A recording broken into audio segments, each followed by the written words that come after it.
اللهم إني أسألك علما نافعا.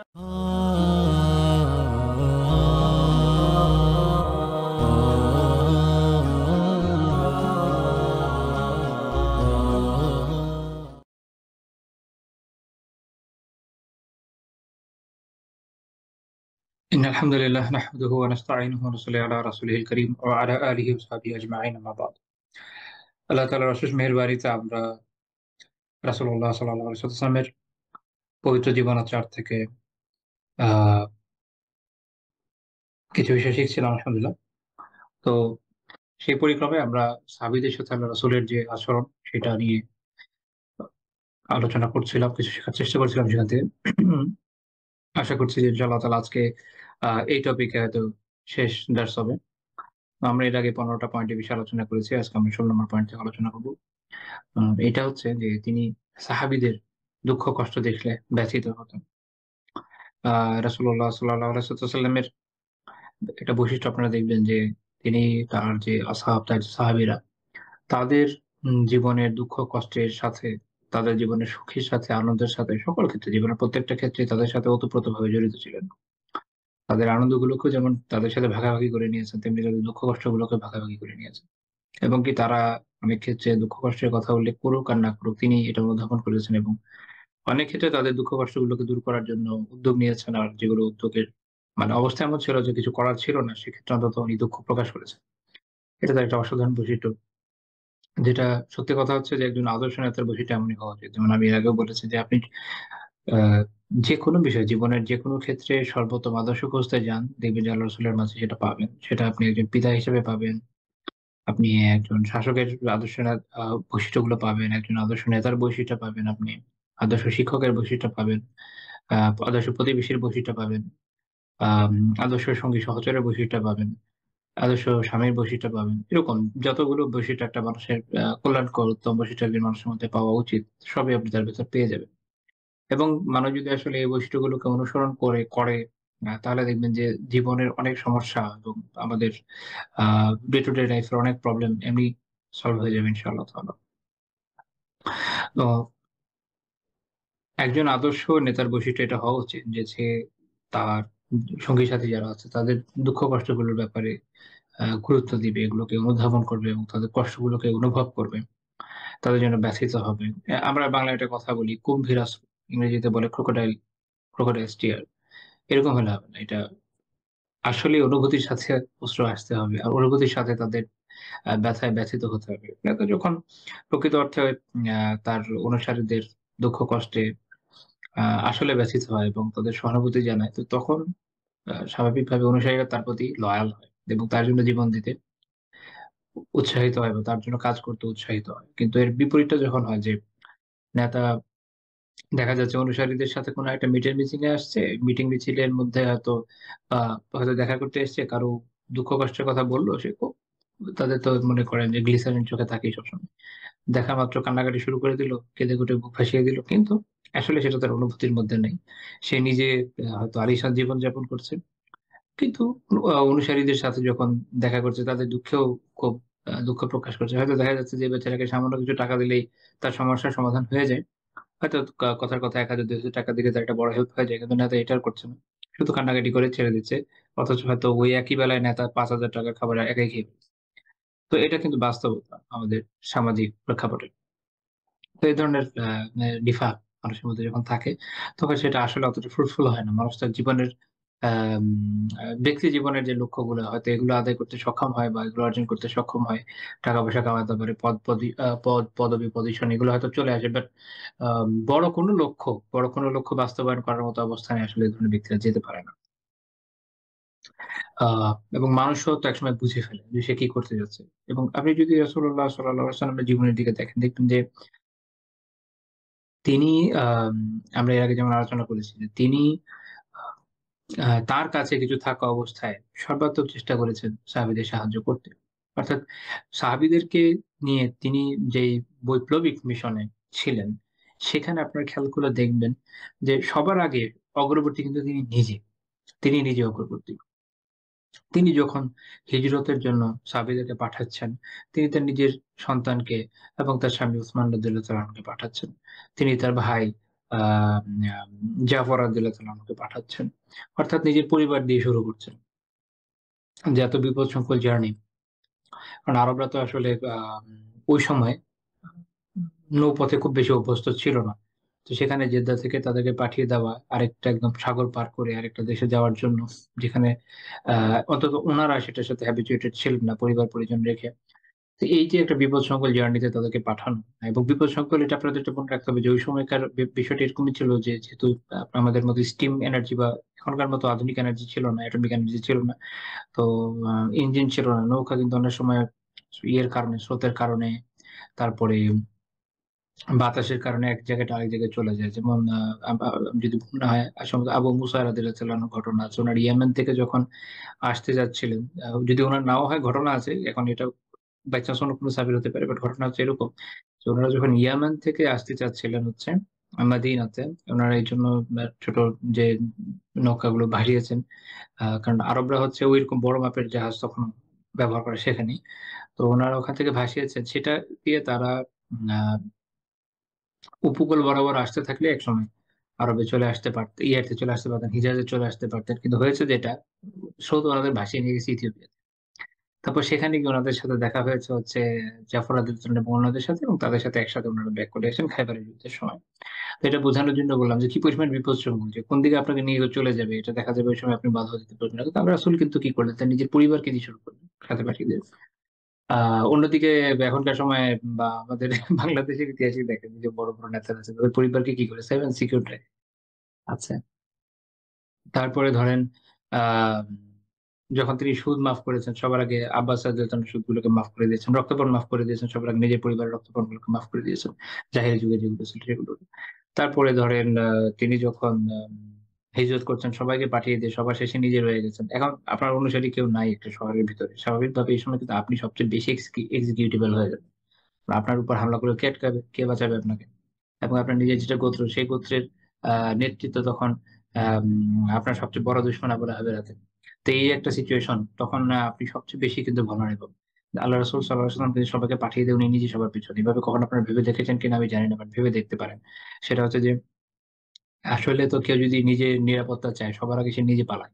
এটা হচ্ছে সাধারণভাবে বাস্তবতা। এই যে আমাদের দেশ থেকে শেখ হাসিনা সবার আগে পালিয়ে গেছে। তো এখন আম কিন্তু যখন আসলে একজন ব্যক্তি এরকম এক ব্যক্তিত্ব সম্পন্ন হন এবং আল্লাহ তাআলা তাকে সেই গুণ দেন যে তিনি আসলেই নেতৃত্ব দিবেন, এবং আল্লাহ তাআলা ওই গুণ তাকে দিয়েছেন।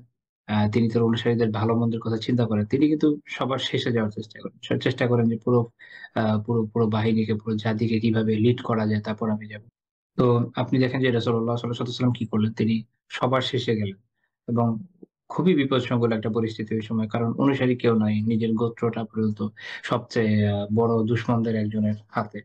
তার হাতে তখন এই গোত্রের নেতৃত্ব। তো এমন একটা সিচুয়েশন এ আপনাকে কে সিকিউরিটি দিবে? আল্লাহ ছাড়া। তো আল্লাহ তাআলার উপর এই অগাধ আস্থা এবং বিশ্বাস থাকার কারণে কিন্তু উনি রোগী হয়ে গিয়েছেন। এটাও বোঝার বিষয় আছে কি পরিমাণ তাওয়াক্কুল থাকলে এটা করা যায়। এবং তারপরে যখন আল্লাহ তাআলা নির্দেশ দিয়েছেন, তারপর উনি বের হয়ে এসেছেন, হিজরত করেছেন। ওখানে তারপর তিনি যখন মদিনাতে গিয়েছেন, আপনি দেখেন যে মদিনাতে আর ২ জন সাহাবীদের সাথে উনি জীবনযাপন করছেন। যখন মসজিদুন নববী বানানো হচ্ছে, উনি নিজে ইট বহন করেছেন। আ খন্দকের যুদ্ধ হচ্ছে, নিজে ইট বহন করছেন, মাটি বহন করছেন। নিজে আ তাদের সাথে শ্রম দিচ্ছেন। নিজে জিহাদের ময়দানে থাকছেন। বদরের যুদ্ধে আমরা পেছনে আলোচনা করেছি। অনেকে হয়তো নাও শুনে থাকতে পারেন। অনেক যেহেতু আলহামদুলিল্লাহ লম্বা হচ্ছে আমাদের দর্স, আল্লাহর রহমতে অনেক কিছু আমি নিজে শিখছি। আপনাদের কাছেও এটা পৌঁছে দেওয়ার চেষ্টা করছি। সেটা হচ্ছে তো ওখানে আমরা দেখেছি যে বদরের যুদ্ধে যদিও তিনি একটা সময় পর্যন্ত পেছনে ছিলেন, কারণ এটা জেনারেলরা সাধারণত এটাই করে থাকে। পেছন থেকে সেনাবাহিনীকে পরিচালনা করে। কারণ আপনি যদি ফ্রন্ট লাইনে দেখেন, আপনি দেখবেন না আপনার ফোর্সটা কত বড়, রাইট? মানে এখনকার সময় তো এটা হয়, বাট আগেও বোঝার বিষয় হচ্ছে যে মানে মুভি দেখে যদি আপনারা যুদ্ধ শিখেন তাহলে একটু সমস্যা। সে সাধারণত স্ট্র্যাটেজিক্যালি যেটা হয় যে একজন জেনারেল যখন তার ফোর্সকে পরিচালনা করবেন, সে যদি নিজে সম্মুখ সারিতে থাকে, মুশকিল হচ্ছে এই ফোর্সকে সে দেখবে না। ডানেও দেখবে না, বামেও দেখবে না। এবং তার যে পতাকা যেটার উপর বেস করে যুদ্ধ হবে, এটা থাকবে আপনার পিছনে পিছন বরাবর একটা জায়গায়। সে ওটাও দেখবে না। সো ওটা আছে না নাই, কেউ অ্যাটাক করছে কি করছে না, আপনার রাইট উইং কে কোন দিকে চালাবেন, বামটাকে কই চালাবেন, আপনার রিয়ার কে কোন দিকে চালাবেন, আপনার কিছু বুঝবেন না। It's not possible, it's not feasible. এই কারণে জেনারেলরা কি করে না, এই সম্মুখ সারিতে যুদ্ধ করে না, তারা পেছনে উঁচু একটা জায়গায় থাকে যেখান থেকে দেখা যায়। যেমন আই থিঙ্ক কাদেসিয়া যুদ্ধের সময় সাদ বিন আবি ওয়াক্কাস রাদিয়াল্লাহু আনহু একটা উঁচু ইমারত পেয়ে গেছিলেন, এর উপরে ছিলেন, এর ছাদে ছিলেন, ওখান থেকে অর্ডার ইস্যু করতেন একবারে যে কোন দিকে ফোর্স যাবে। কারণ দূর থেকে তখন বোঝা যায় যে আমার ফোর্সের কি অবস্থা, কি অ্যাটাক হচ্ছে না হচ্ছে। এবং আরেকটা বিষয় হচ্ছে সিকিউরিটি, যদি ওই পাশ থেকে অ্যাটাক আসে, জেনারেল যদি মরে যায় কিন্তু যুদ্ধ জেনারেলকে বাঁচতে হবে। তো এটা হচ্ছে সাধারণ যে নিয়ম নীতি যুদ্ধের। এরপরও রাসূলুল্লাহ সাল্লাল্লাহু আলাইহি ওয়াসাল্লাম একটা পর্যায়ে যুদ্ধে নেমে এসেছেন এবং নিজে যুদ্ধ করেছেন, অত্যন্ত সাহসিকতার সাথে, বীরত্বের সাথে। ওহদের যুদ্ধে সাহাবীদের সাথে উনি আক্রান্ত হয়েছেন, নিজে আহত হয়েছেন। তো এগুলো সবকিছু তার জীবনে একটা দিককে আপনাদের কাছে পরিষ্কার করে দিবে। সেটা হচ্ছে যে তিনি একদম তার নিজের অনুসারীদের সাথে, সাথে যাচ্ছেন সবসময়। তাদের সুখে দুঃখে আনন্দে সবসময় তাদের পাশে পাচ্ছেন। এটা একটা বিষয়, অসাধারণ বৈশিষ্ট্য। এটা একটা অসাধারণ বৈশিষ্ট্য। এবং দেখা যায় যে এখনকার সময় অনেক বড়, বড় ধর্মীয় দল বা ধর্মীয় আন্দোলন অনেক সময় দুর্ভাগ্যজনকভাবে ক্ষতিগ্রস্ত হয়ে যাওয়ার একটা বড় কারণ থাকে যে যারা নেতা থাকে তাদের মধ্যে এই গুণটা থাকে না। তারা দেখা যাচ্ছে যে অনুসারীদেরকে হয়তো লেলিয়ে দিচ্ছে, হরতালের জন্য লেলিয়ে দিচ্ছে, বা কোনো ধরেন কথার কথা কোনো ফাইটের জন্য লেলিয়ে দিল। Anything can happen. যেকোনো কিছু হতে পারে। আমি কোনো একক দল গোষ্ঠী কিছু বলছি না। আমি ওভারঅল একটা সিনারিও নিয়ে বলছি, গত ১০০ বছরের যে ইতিহাস আমাদের মুসলিম উম্মার। তো দেখা যাচ্ছে যে অনুসারীরা ফাইট করতেছেন। যিনি নেতৃত্বের আসনে আছেন তিনি হয়তো মাশাআল্লাহ নিচে চলে গেছেন বা নিজের বাচ্চা-কাচ্চা নিয়ে চলে গেছেন। দূরে কোথাও গিয়ে নিরাপদ আশ্রয়ে থাকছেন।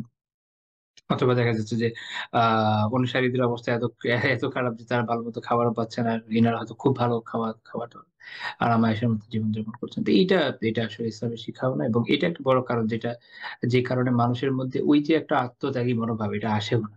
হ্যাঁ? এখানে যে আল্লাহ রাসূলের ব্যক্তি জীবন, তার আদর্শ এবং এখনকার সময়ে আমরা যা দেখি তার মধ্যে একটা মৌলিক পার্থক্য। তো যাই হোক, আমি একটা ঘটনা বলি এই বিষয়ে। সুনান তিরমিজি ২৪৭৬ নম্বর হাদিস, আলী রাদিয়াল্লাহু তাআলা বর্ণনা করছেন যে একবার ওনারা মসজিদে রাসূলুল্লাহ সাল্লাল্লাহু আলাইহি ওয়াসাল্লামের সাথে বসে আছেন। এর ঠিক আগের একটা হাদিসের একটা বর্ণনা আছে আলী রাদিয়াল্লাহু তাআলা আনহু, যে ওই সময়টা কেমন ছিল এটা বুঝতে আমাদের একটু সাহায্য করবে এর পরের বর্ণনাটুকু বোঝার জন্য। সেটা হচ্ছে আম আলী রাদিয়াল্লাহু তাআলা আনহু অত্যন্ত ক্ষুধার্ত ছিলেন এবং খাবার জন্য কিছু পাচ্ছিলেন না। তিনি এটাও বলেছেন যে রাসূলুল্লাহ সাল্লাল্লাহু আলাইহি ওয়াসাল্লামের বাড়িতে যদি খাবার কিছু থাকতো আমি ওখান থেকে খেয়ে নিতাম, বাট তাও নেই। তো তিনি এক ইহুদির বাগানে উকি দিলেন। ইহুদি ওখানে ছিল এবং ইহুদি তাকে কাজে নিযুক্ত করেছিল প্রত্যেক বালতির জন্য একটা খেজুর। প্রত্যেক বালতি পানি উঠাবে কুয়া থেকে, বিনিময়ে একটা খেজুর। যে আপনারা যারা যদি কখনো কুয়া থেকে পানি উঠিয়ে থাকেন, এটলিস্ট আমার একটা এক্সপেরিয়েন্স আছে আলহামদুলিল্লাহ। এখন তো কুয়া বাংলাদেশে খুবই রেয়ার। বাট আমি ছোট থাকতে আমার নানুর বাসায় একটা বড় কুয়া ছিল। যাই হোক, তো কুয়া থেকে যারা পানি উঠিয়েছেন তারা হয়তো জেনে থাকবেন যে যথেষ্ট লেবারাস কাজ।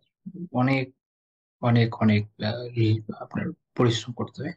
তো ১ বালতি পানি উঠাবেন, বিনিময়ে পাবেন কয়টা খেজুর? ১ টা খেজুর। তো অভাব যখন অনেক বেশি হয় তখন লেবারের দাম অনেক কম হয়ে যায়। তো এইভাবে উনি বেশ কিছু খেজুর যখন জমা করলেন, অনেকগুলো পাত্র পানি উঠিয়ে তারপর উনি কাজ বন্ধ করে মসজিদে চলে আসেন ওটা খেয়ে ক্ষুধা নিবারণ করে। তো এখানে আপনারা বুঝতে পারছেন যে কিরকম ক্রিটিক্যাল লাইফ সাহাবীরা মদিনার জীবনের শুরুর সময়টা কাটিয়েছেন আর্থিক অভাব অনটনে।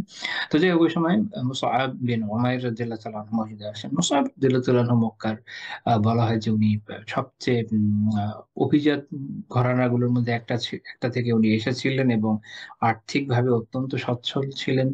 ওই সময়কার বলা যায় যে হয় না যে আমরা বলি লেটেস্ট ফ্যাশন এর যে ধরনের মানুষের ড্রেস আপ থাকে, ইয়ে থাকে, অ্যাটায়ার থাকে, এটা উনার মধ্যে ছিল। উনি এভাবে জীবনযাপন করতেন। তো তখন ইসলাম কবুল করে কি অবস্থায় এসেছেন সেটা এই বর্ণনাতে চলে আসে।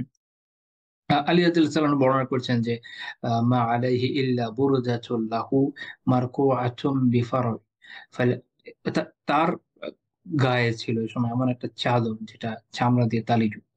মানে অর্থাৎ তিনি এমন অবস্থায় আছেন তার একটা চাদর গায়ে দিয়েছেন, সেটার মধ্যে চামড়ার তালি আছে। এবং আমরা পরবর্তী অন্যান্য বর্ণনা থেকে জানি যখন তিনি শহীদ হন, তখন তাকে যখন আ দাফন করা হয়, তখন তার উপরে একটা পূর্ণ চাদর এমনভাবে দেওয়া যায় নাই যেটাতে তার পুরো আ শরীর কভার হয়। মাথা ঢাকলে পা বের হয়ে যাচ্ছে, পা ঢাকলে মাথা বের হয়ে যাচ্ছে। দুনিয়ার জীবন না এরকম যে মানুষ যখন মরে যায়, তার যত বড় রাজকীয় আ ফিউনারাল করা হোক না কেন, যত বড় দামি কফিন তাকে দেওয়া হোক না কেন, যত দামি কাপড় তার গায়ে চড়ানো হোক না কেন, ডাজন্ট ম্যাটার। যদি পরকালে আ আযাব থাকে, কবরে আযাব থাকে, জাহান্নামের আযাব থাকে, তাহলে ওই সৌন্দর্যে এটার কিছু যায় আসে না। যেমন আগেকার সময় মিশরীয়রা তাদের ফেরাউনদেরকে আ অনেক, অনেক দামি আ কাপড় দ্বারা আচ্ছাদিত রাখতো। তাদের যে আই থিঙ্ক এটার নাম হলো সার্কোফ্যাগাস, যেটার মধ্যে ওদের লাশটা রাখা হতো, এটা হচ্ছে সোনার তৈরি। তাদের এত দামি পিরামিড, তার ভিতরে এত এত ইভেন্ট, লোকজনকে বলি দেওয়া হতো, জীবিত মানুষকে যেন তার সাথে সঙ্গী হয়, প্রচুর স্বর্ণালঙ্কার অনেক কিছু দেওয়া হতো। ডাজন্ট ম্যাটার, মানুষ যদি কুফর এবং শিরকের উপরে মারা গিয়ে থাকে, এগুলো কিছুই যায় আসবে না। এখন এর বিপরীতটা দেখেন, কিছুই নাই। এমন একটা সিচুয়েশন যে শরীর ঢাকার মতো কাপড় পাওয়া যাচ্ছে না, কি যায় আসে? জান্নাতি, জান্নাতি, এটা হচ্ছে গুরুত্বপূর্ণ। তো জীবন এমন ভাবে যাপন করা দরকার যেন মৃত্যুর পরে কবরের আনন্দের জীবন হয় এবং জান্নাতি ফেরদৌস লাভ করা যায়। দুনিয়াতে অনেক টাকা পয়সা কামাই করলাম, কিন্তু আমার অবস্থান এমন হলো যে না আমার আমল আছে, অথবা আমল থাকলেও কবুল যোগ্য আমার নয়, বা শিরক থাকলো বা কুফর থাকলো, তাহলে মৃত্যুর সময় আমি যত সম্পদ বা যাই ছেড়ে যাই না কেন, এটা আমার জন্য কোনো কাজে দেবে না। বিপরীত ক্রমে আমি যদি নেক আমলের সাথে মারা যাই, তো যদি কোনো সম্পদ ছেড়ে নাও যাই, তারপরও আমার পরকালটা অনেক সুন্দর হবে। এটা হচ্ছে একটা শিক্ষা এক্ষেত্রে। তো রাসূলুল্লাহ সাল্লাল্লাহু আলাইহি ওয়াসাল্লাম যখন তাকে দেখলেন, আল্লাহ তাআলা বলছেন যে বাকা লিল্লাযী কানা ফীহি মিনান নি'মাতি ওয়াল্লাযী হুয়াল ইয়াউম ফীহি। তার অবস্থা দেখে রাসূলুল্লাহ সাল্লাল্লাহু আলাইহি ওয়াসাল্লাম কেঁদে দিলেন, কেঁদে দিলেন। ও সাহাবারা রাদিয়াল্লাহু অবস্থা দেখে কি করলেন? কেঁদে দিলেন। কারণ হচ্ছে আল্লাহ তাআলা বলছেন তার পূর্বের যে সচ্ছল অবস্থা, তার যে নিয়ামত আগে ছিল এবং আজকে তার যে অবস্থা, সেটার কথা চিন্তা করে আল্লাহ রাসূল কেঁদে দিলেন। তো রাসূলুল্লাহ সাল্লাল্লাহু আলাইহি ওয়াসাল্লাম এই ছিল বিষয়টা যে তিনি সাহাবীদের যে সিচুয়েশন, এটা কিন্তু নেগেট করছেন না। এখানে একটা কথা বলি, দেখেন আমাদের মধ্যে একটা প্রবণতা আছে, এটাকে বলে হচ্ছে, আপনি বলতে পারেন যেটা হচ্ছে নেগেশন করার এক ধরনের প্রবণতা। আমাদের যারা সঙ্গী সাথী থাকে বা আমাদের কাছের লোক যারা থাকে বা আমাদের সাথে যারা চলে বা আমরা যাদের চিনি, ইভেন সন্তানের ক্ষেত্রে, প্রায় প্রত্যেক ক্ষেত্রে জীবনের খেয়াল করলে দেখবেন যে আমাদের মধ্যে হয়তো জাতি হিসেবে এই সমস্যা যে কারো কোনো প্রবলেম বা যে কোনো ধরনের ইস্যু সামনে যখন আসে, আমরা প্রথম যেটা করে নেগেট করি, না কিছু হয় নাই, আসলে তো হয়েছে। আপনি দেখবেন একটা বাবু ব্যথা পেয়েছে, প্রথম বলছে না না কিছু হয়নি, কিছু হবে না, আমাদের ব্যথা পেয়েছে। আমরা প্রথমে নেগেট করতে চাই। নেগেট করলে কি যে দুনিয়ার জীবনে সব সমস্যার সমাধান হয়ে যায়? না। এবং রাসূলুল্লাহ সাল্লাল্লাহু আলাইহি ওয়াসাল্লামের, আমার পড়া মতে তার জীবনে এই ধরনের কোনো আদর্শ দেখানো যাবে না আশা করি। উল্টাটা পাবে, অ্যাকসেপ্টেন্স। যখন যেই সিচুয়েশনে সাহাবীরা ছিলেন বা যে ইস্যু সামনে এসছে, আপনি দেখবেন আল্লাহ রাসূল এটাকে অ্যাকসেপ্ট করতেন। সত্য হয়ে থাকলে দেন এটার একটা সলিউশন করার চেষ্টা করুন। এবং এইটাই হচ্ছে প্রোডাক্টিভ লেসন লাইফের। আপনি নেগেট করে কখনো কোনো কিছু সলভ আসলে করতে পারবেন না। আমাদের দেশে আপনি একটা হোটেলে যাবেন, খাবারে যদি সমস্যা থাকে, ১ম এ অস্বীকার করবে যে, "না, কিচ্ছু হয়নি।" তাতে কি আপনার আস্থা আসবে? আপনি ওখানে ২য় বার যাবেন, যদি ওটার মধ্যে আপনি একটা তেলাপোকা দেখে থাকেন, যাবেন না। এবং আপনি অন্যদেরকে বলবেন, "আমি এটা দেখেছি।" এবং আল্টিমেটলি আ যে তার যে সম্মান বা তার যে খ্যাতি, এটা নষ্ট। কোন জায়গায় কোন একটা সার্ভিস নিতে যাবেন, সার্ভিসের সমস্যা আছে, গভর্নমেন্ট অফিস হোক, প্রাইভেট অফিস হোক, ১ম এ তারা নেগেট করবে, "এমন কিছু হয়নি।" অবভিয়াসলি হয়েছে তো। অ্যাকসেপ্ট করার মধ্যে কোন দোষ ছিল না। যে হ্যাঁ, এটা হয়েছে, আসেন এটা ফিক্স করি। করবে না। এডুকেশন ইনস্টিটিউশন এর সেম সমস্যা, সব জায়গায় সেম সমস্যা। ইভেন পারিবারিক জীবনে সেম সমস্যা।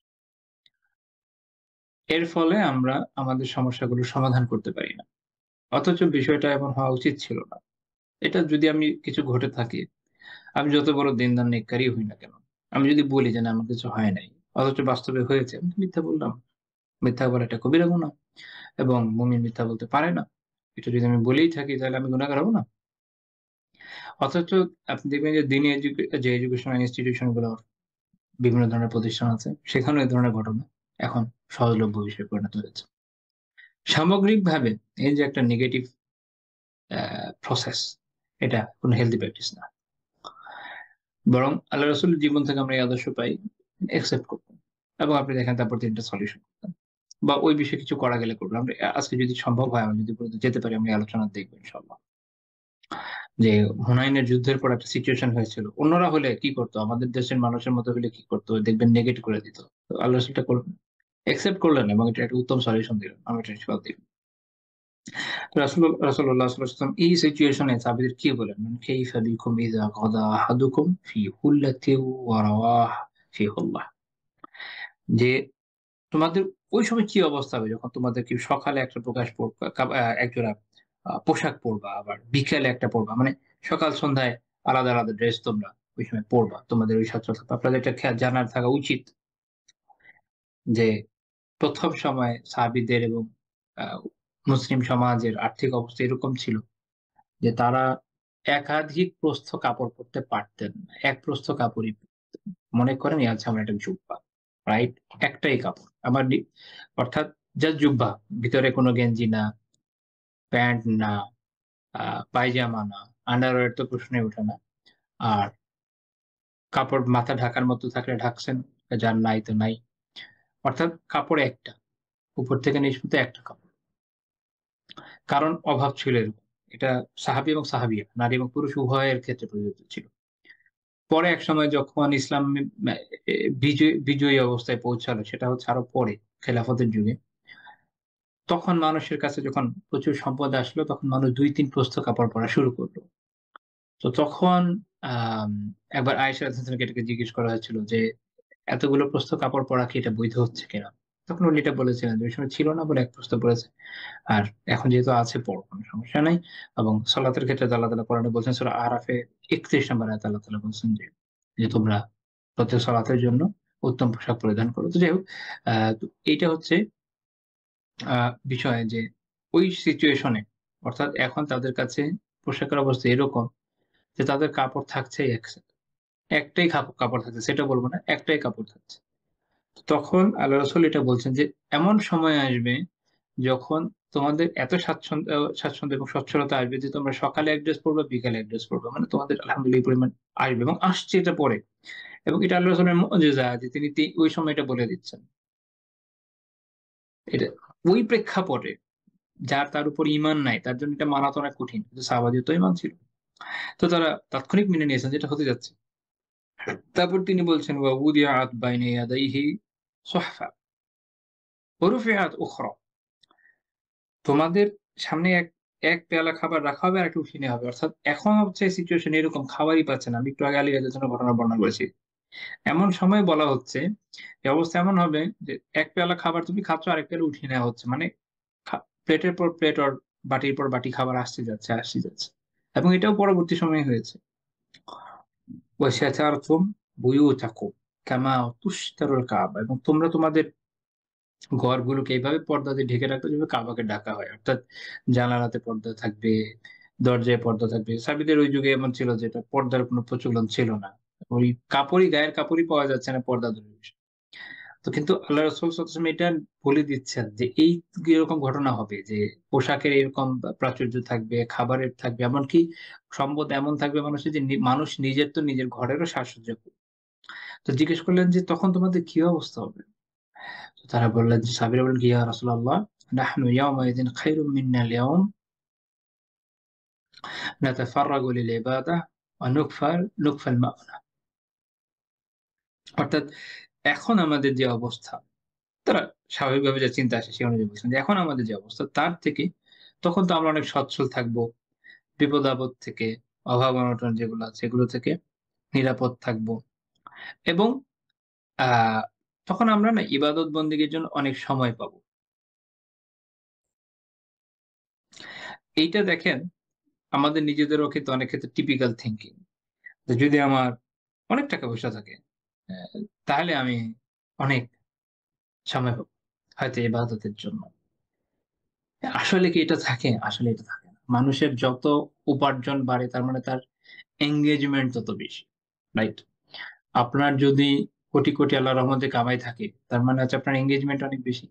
আপনি এই কাজে এনগেজড, ওই কাজে এনগেজড, ওই কাজে এনগেজড। আপনি সকাল থেকে রাত পর্যন্ত এনগেজড। অবস্থা এমন হবে যে আপনি কিন্তু এই ইবাদতের জন্য ফুরসত করতে পারবেন না। এটা বাস্তবতা। আল্লাহ রাসূল কি বললেন? "লাআনতুম লাআনতুমুল ইয়াওমা খায়রুম মিনকুম ইয়াওমাইয।" সেদিনের তুলনায় তোমরা এখন ভালো আছো। মানে আলী খারি রাহিমাহুল্লাহ তাআলা এটা ব্যাখ্যা করতে গিয়ে বলছেন বারকাতে। এর কারণ কি? কারণ হচ্ছে ওই যে বলছে যে, যে দরিদ্র লোকের পর্যাপ্ত পরিমাণ আছে। লাহু কাফ। লাহু কাফা, পর্যাপ্ত যতটুকু তার জীবনের জন্য যথেষ্ট এটুকু তার আছে। তার অবস্থায় সে জ্ঞানী, সে ধনীর থেকে obviously ভালো। যে দুনিয়াতে এত বেশি মাশগুল হয়ে গেছে যে ইবাদতের জন্য সে সময় বেরই করতে পারে না। ঠিক? তো এইটা হচ্ছে একটা বাস্তবতা মানব জীবনের। হ্যাঁ? এটা আপনার যদি আল্লাহর রহমতে আ আ আব্দুর রহমান বিন আউফ রাদিয়াল্লাহু আনহু বা ওসমান রাদিয়াল্লাহু আনহু বা অন্যান্য সাহাবীদের মতো অবস্থা হয়। যে আল্লাহর রহমতে উপার্জনও হচ্ছে, আবার জিহাদেও যাচ্ছে, বা প্রচুর সাদাকা করছে। কোন না কোনভাবে এটার একটা ওয়ে করছে। কারণ এগুলো তো ইবাদত।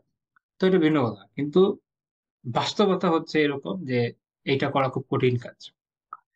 এটা সেই লোকের পক্ষে করা সম্ভব যে আসলে তার নিয়তে সিনসিয়ার, যে হ্যাঁ, ইনশাআল্লাহ আমি আমার উদ্বৃত্ত যা থাকবে আল্লাহর রাস্তায় ব্যয় করব ইনশাআল্লাহ দিনের জন্য। ব্যয় করব, দিনই কাজ করব। এই সিনসিয়ারিটিটা খুব টাফ কাজ। এটা থাকা লাগে। এবং সেটার জন্য সে তার হিসাবে কোন নির্ভরযোগ্য আলিমের সাথে সবসময় সংযুক্ত থাকবে। একজন কেন, পারলে কয়েকজনের সাথে থাকবে। তাহলে যেটা হবে যে সে সবসময় একটা সোহবতের মধ্যে, একটা পরিবেশের মধ্যে থাকার কারণে তার এই যে থিংকিংটা এটা সবসময় রিনিউ হতে থাকবে, রিচার্জ হইতে থাকবে। ইফ নট, যদি এটা না হয় তাহলে কি হবে? তাহলে সে কিন্তু এই দুনিয়ার যে চাপ এটাতে ভাসতে থাকবে। এটা একটা কারেন্টের মতো। ওয়াটারফল ভাসতেই থাকবে। আটকাতে পারবেন না। আপনি অবাক হয়ে যাবেন। কোত্থেকে কই চলে আসলাম। থামানো যায় না। ওইটা করতে গেলে ওই আপনার বাদ দিতে হবে। বাদ হচ্ছে এরকম যে নিজের মধ্যে তাকওয়া তৈরি করা, ইখলাস তৈরি করা, আলিমদের সোহবতে থাকা, নেককারদের সোহবতে থাকা, দিনী বিভিন্ন কাজে সময় ব্যয় করা। এবং যাদের আলহামদুলিল্লাহ সামর্থ্য আছে আমি তাদের ইউজুয়ালি পরামর্শ দেই। একটা হচ্ছে যে obviously দিনের জন্য ব্যয় করেন। খুব ভালো আলহামদুলিল্লাহ। অনেক ব্যয়ের জায়গা আছে। যাকাত তো দিবেনই, obviously দিবেন। অন্যান্য নওয়াফিলের মধ্যে যুক্ত হয়ে যান। আ খুব গুরুত্বপূর্ণ একটা নফল খরচ এই মুহূর্তে হইতে পারে। ফর এক্সাম্পল, অনেক মুসলিম ভাই, ইভেন বোন আওয়ামী লীগের আমল থেকে আমাদের দেশের জেলগুলোতে আটক আছে।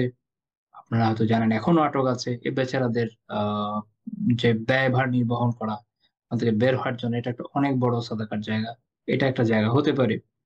অনেক মানুষের ঘরের সমস্যা, শিক্ষার সমস্যা এগুলোর সলিউশন করা। এবং নিজের পক্ষে সম্ভব হলে আমি খুব পরামর্শ দেই এটা যে যদি আপনার আল্লাহর রহমতে ওই ওসাআত, ওই সামর্থ্য থাকে বছরে একবার হলেও উমরাতে যান। হজ তো obviously করবেন জীবনে একবার, ওটা আপনার জন্য ফরজ। ঠিক আছে? কিন্তু বছরে একবার হলেও উমরাতে যান। এটা না আপনাকে রিচার্জ করবে। এটা আপনাকে রিচার্জ করবে এবং আপনি কিছু সময় একদম, মানুষ কি করে উমরাতে গেলে উমরা শপিং করে। এখানে ওখানে কেনাকাটা এইতে টাইম পাস করে ফেলে। কিন্তু আপনি যান খালিসভাবে ইবাদতের জন্য।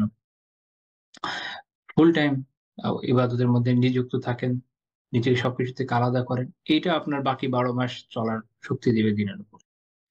তারপরে যখন আবার মনে হবে যে না আবার দুর্বল হয়ে যাচ্ছি, আবার যাবেন ইনশাআল্লাহ। বারবার নিজেকে রিচার্জ করবেন। তো ইটস লাইক ইনভেস্টমেন্ট। আগামীতে আরো বেশি পাওয়ার জন্য। দিন এবং দুনিয়ার কল্যাণ। তো এটা যদি না হয়, এই বিষয়গুলোকে যদি খেয়াল রাখা না হয় তাহলে সম্পদ কি করে মানুষকে ক্ষতিগ্রস্ত করে। মানুষ এটার ফিতনায় পড়ে যায়। তো এটা খেয়াল রাখা জরুরি। তো এইজন্য আল্লাহ রাসূল বলেন যে এখনকার সময় তোমরা তখনকার থেকে ভালো আছো। কারণ হ্যাঁ, আর্থিকভাবে অভাব আছে। হয়তো ওইভাবে কাপড় নাই, এভাবে খাওয়ার নাই, খাবার-দাবার নাই। কিন্তু ঈমানি হালত শক্তিশালী থাকছে। ইবাদতের জন্য যথেষ্ট সময় পাওয়া যাচ্ছে এবং করা হচ্ছে। ফ্রিতে কেউ বসে থাকছে না। ইলম চর্চা হচ্ছে। এই যে খায়ের গুলো, ওই সময় ওই যে ব্যস্ততা তার মধ্যে এগুলো তো আর হবে না। এটা হচ্ছে মূল কথা। এটা সুনান তিরমিজি ২৪৭৬ নম্বর হাদিস, এবং তিরমিজি রাহিমাহুল্লাহ এটাকে হাসান গারীব বলেছেন। তো আমরা এখানে মূল অনেকগুলো শিক্ষা আলহামদুলিল্লাহ এখান থেকে আ পেলাম। আল্লাহ তাআলা এরপর আমাদের আমলের তৌফিক দেন। তারপরে আসেন এর পরের পয়েন্ট। সেটা হচ্ছে যে কখনো এমন হয়েছে যে তিনি হয়তো কোনো মাসলাহার কারণে সাহাবীদের কিছু একটা পোরশনকে কিছু দেন নাই। হয়তো অন্য কাউকে দিয়েছেন। কিন্তু এটার কারণে যাদেরকে দেওয়া হয় নাই তাদের তো মন খারাপ হতে পারে। তো তিনি তাদেরকে কি করতেন? অন্যভাবে তাদের অন্তর্কে প্রসারতেন। এবং এটারই আমি কথা বলেছিলাম যে আমরা দেখব যে তিনি কিন্তু ডিনায়াল মোড এ নাই। তিনি একসেপ্ট করতেন এবং তারপর ওটাকে সলিউশন। ইমাম আহমদ রাহিমাহুল্লাহ তার মুসনাদ উল্লেখ করেছেন হাদিস ১১,৭৩০ নম্বর হাদিস। হুনাইনের যুদ্ধ হয়ে গেল। তখন এমন হলো যে আপনারা জানেন যারা মুআল্লাফাতু কুলুবুহুম, যাদের এটা যাকাতের একটা খাত, যে যাদেরকে দ্বীনের দিকে আকৃষ্ট করার জন্য যাকাত দেওয়া হবে। তো এরা হচ্ছে ন-মুসলিম, মাত্র দ্বীনে এসছে। তাদেরকে দিনে ধরে রাখার জন্য, দ্বীনের সৌন্দর্যকে বোঝানোর জন্য তাদেরকে প্রচুর সাদাকা করা হয়েছে এবং যাকাত থেকে দেওয়া হয়েছে। ফাই থেকে দেওয়া হয়েছে। আল্লাহ রাসূলের নিজের যে পোর্শন সেখান থেকে তিনি হাদিয়া দিয়েছেন। যতভাবে সম্ভব এদেরকে দিনের দিকে আনার চেষ্টা করা হয়েছে। তো হুনাইনের যুদ্ধের পরে এরকম লোকদেরকে অনেক দেওয়া হয়েছিল। এখন এর ফলে যেটা হয়েছে, আহ আনসারী সাহাবীদেরকে ওই সময় এইভাবে দেওয়া হয়নি, কারণ ওরা তো দিনের উপর আগে থেকেই অটুট আছেন আলহামদুলিল্লাহ। তো তাতে তাদের যারা এক তো হচ্ছে মুনাফিকরা, তারা ওখানে কিছু অসহায় ছড়িয়েছিল। তো যারা সরল প্রাণ অল্প বয়স্ক কিছু সাহাবী, তাদের মধ্যে কারো কারো এই ধরনের চিন্তা এসেছিল যেটা এমন কেন হলো। এবং আমরা একটা বর্ণনা দেখবো যে যেখানে আসলে তাদের চিন্তা ছিল যে আল্লাহ রাসূল তো তার নিজের কওম অর্থাৎ কুরাইশকে পেয়ে গেছেন, এই কারণে তাদেরকে বেশি দিচ্ছেন কিনা এইভাবে আর কি। এমন না যে তার প্রতি অভিযোগ, বাট এটা তাদের একটা দুঃখ যে আমরা তো পেলাম না বিষয়টা। তো যখন আল্লাহ রাসূলের কাছে এটা গেল, আবু সাঈদ খুদরি রাদিয়াল্লাহু আনহু বর্ণনা করছেন যে তখন যেটা হলো যে আহ সাদ বিন ওবাদা রাদিয়াল্লাহু তাআলা, যিনি আনসারদের সর্দারদের একজন ছিলেন, তিনি এই বিষয়টা আল্লাহ রাসূলের সামনে উত্থাপন করলেন যে অনেকে এরকম বলছেন যে রাসূলুল্লাহ সাল্লাল্লাহু আলাইহি ওয়াসাল্লাম তো তার নিজের জাতিকে পেয়ে গেছেন, লাকিয়া রাসূলুল্লাহি কওমাহু, রাসূল তো তার নিজের জাতিকে পেয়ে গেছেন, তো এই জন্য হয়তো আমরা এখন পাচ্ছি না, তাদেরকে বেশি দেওয়া হচ্ছে। তো আল্লাহ রাসূল বললেন যে আহ সাদ রাদিয়াল্লাহু আনহুকে তিনি জিজ্ঞেস করেন যে ফাআইনা আনতা মিন যালিকা, সাদ এই বিষয়ে তোমার কি অবস্থান, তোমার কি মত? তো উনি তখন একটা কথা বলেন যে আসলে আমি তো আমার জাতিরই অংশ, মানে আমার গোত্র যদি এরকম চিন্তা করে, স্বাভাবিক আমার মধ্যে এটা আসা সংক্রমিত অসম্ভব কিছু না। এখন আহ অন্যান্য যে আমি তখন বলেছিলাম যে মানুষের একটা প্রবৃত্তি কি থাকে আমাদের অঞ্চলে, আমরা যেটা দেখি যে ডিনাই করে ফেলছে, না কিছু হয়নি। সামনে দিয়ে এত এত মানুষকে এই বিপুল পরিমাণ সম্পদ দেওয়া হচ্ছে, এটা হচ্ছে ওটা হচ্ছে, এটা তো আমি ডিনাই করতে পারবো না। রাসূলুল্লাহ সাল্লাল্লাহু আলাইহি ওয়াসাল্লাম কি করলেন, তার থেকে তো মিথ্যা কল্পনাও করা যায় না। তিনি বললেন যে ফাজমা আলী কওমাক, তোমার জাতিকে এই হাদিল খাতিরা, সংরক্ষিত একটা জায়গা যেখানে গনিমতের সম্পদ রাখা হয়েছিল, বলেন যে তাদেরকে এখানে তোমার জাতি যারা আছে তাদেরকে নিয়ে আসো, সব এখানে জড়ো করো। তো আবু সাঈদ রাদিয়াল্লাহু আনহু বর্ণনা করছেন যে তখন সব আনসারীরা ওখানে জড়ো হলেন। মুহাজিরিনদের মধ্যে কেউ কাউকে কাউকে সাদ রাদিয়াল্লাহু আনহু ঢুকতে দিয়েছেন, কাউকে কাউকে ঢুকতে দেন নাই, কারণ যেহেতু এটা ওনাদের মজলিস ছিল না। তো যখন তারা ওখানে একত্রিত হলেন, আল্লাহ রাসূল বলেন, ইয়া মাশাআল আনসার, হে আনসারীরা, মা ক্বালাতুন বালাগাতনি ইনদাকুম ওয়াজিদাতুন ওয়াজিদতুমুহা ফি আনফুসিকুম, তোমরা আমার কাছে তোমাদের এমন কথা কি পৌঁছেছে যেটা তোমাদের মনের মধ্যে আসছে, এমন একটা কথা পৌঁছেছে, কথাটা কি সেটার আগে আল্লাহ রাসূল একটা খুব গুরুত্বপূর্ণ কিছু কথা বলছেন। আগে মনে করিয়ে দিচ্ছেন যে আল্লাহ রাসূলের মাধ্যমে তারা কি কি নিয়ামত পেয়েছে। তিনি বলছেন যে আলাম আতিকুম জুল্লালা ফাহাদাকুমুল্লাহ, আমি কি তোমাদের কাছে এমন অবস্থায় আসিনি যখন তোমরা অত্যন্ত গোমরাহির মধ্যে ছিলে এবং আমার মাধ্যমে আল্লাহ তাআলা তোমাদের হেদায়েত দিয়েছে। ওয়া আলাতান ফাআগনাকুমুল্লাহ, এবং তোমরা অভাবী ছিলে। তখন আনসারীদের অবস্থা এমনই ছিল যে তারা আহ কৃষিজীবী একটা জাতি ছিল। তাদের কৃষি বলতে তাদের ছিল হচ্ছে খেজুরের চাষ, এটাই তাদের সম্পদ। তো ওই সময় তাদের এরকম অভাব ছিল। এই কারণে আমরা যে জানি যে যখন মুহাজিরিনরা আসলেন, সামগ্রিকভাবে পুরো মদিনাবাসীরা কি ধরনের অভাবের ভিতর তারা ওই সময় ছিলেন। আল্লাহ রাসূলটা মনে করে দিচ্ছেন যে তোমরা তোমরা কি ওই সময় এরকম খুব গরিব ছিলে না, এবং আল্লাহ তাআলা তারা তোমাদেরকে ধনী করে দিয়েছেন এরপরে। এবং খুব গুরুত্বপূর্ণ একটা কথা বলছেন এরপরে, ওয়া আদা ফাআল্লাফাল্লাহু বাইনা কুলুবিকুম, এবং তোমরা পরস্পর দুশমন ছিলে। আওস এবং খাজরাজ বড় দুটো গোত্র, পরস্পর দুশমন ছিল। তো তোমরা ছিলে পরস্পর দুশমন, তা আল্লাহ তাআলা তোমাদের অন্তরগুলোকে একত্রিত করে দিয়েছেন, এদের মধ্যে একটা সুসম্পর্ক তৈরি করে দিয়েছে। উনি আগে নিয়ামত গুলোর কথা মনে করিয়ে দিলেন যে তাদের কি অবস্থান ছিল, আর আজকে আল্লাহ রাসূলকে পাওয়ার কারণে তাদের কি কি উপকার হয়েছে দুনিয়াবী ক্ষেত্রে। তবে শুরুই করেছেন হেদায়েতের কথা দিয়ে, যেটা হচ্ছে উখরাবি আখিরাতের বিষয়। তারপর দুনিয়ার বিষয়গুলো এসছে।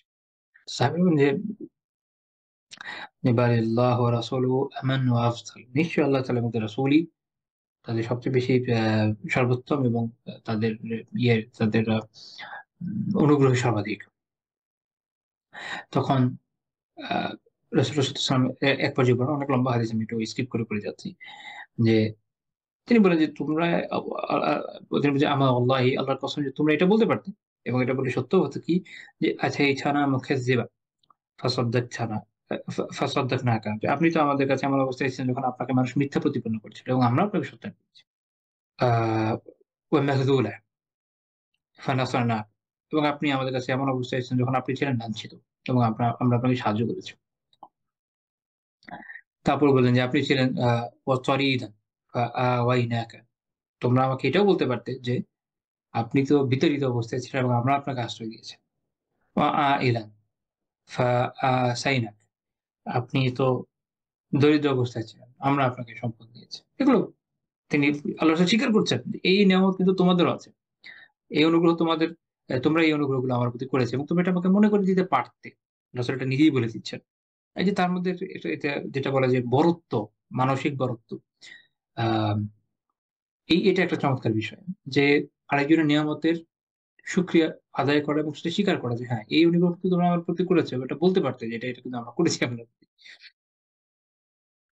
তারপর তিনি বললেন যে أَوَوَجَدتُّمْ فِي أَنفُسِكُمْ يَا مَعْشَرَ الْأَنصَارِ في لُؤَاعَةٍ من الدُّنْيا যে তোমরা দুনিয়ার যে ভোগ সম্পদ যেগুলো আছে এগুলোর প্রতি যে কি বিষয় তোমাদের অন্তরের মধ্যে তোমরা কি পাচ্ছ হে আনসারীরা। এখানে একটা খুব চমৎকার শব্দ তিনি প্রয়োগ করছেন সেটা হচ্ছে লোআ।